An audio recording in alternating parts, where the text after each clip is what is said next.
السلام عليكم ورحمة الله وبركاته. بسم الله الرحمن الرحيم.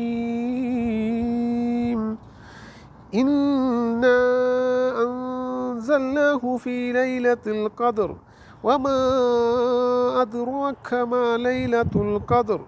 ليلة القدر خير من ألف شهر.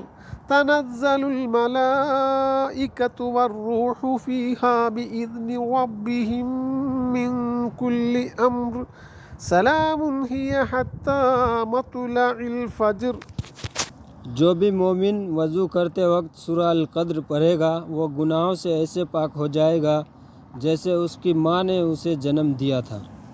പവിത്രമായ ലൈലത്തുൽ ഖദറിൽ അവതരിപ്പിക്കപ്പെട്ട ഈ സൂറത്ത് ഉളുവിൻ്റെ ഉടനെ ഏതൊരു സത്യവിശ്വാസിയും പാരായണം ചെയ്യൽ നിത്യമാക്കിയാൽ അവൻ്റെ മാതാവ് അവനെ പ്രസവിച്ച ദിവസം പോലെ പാപരഹിതനാകുമെന്ന് പ്രവാചക പ്രഭു സല്ലല്ലാഹു അലൈഹി വസല്ലമ അരുളിയിരിക്കുന്നു.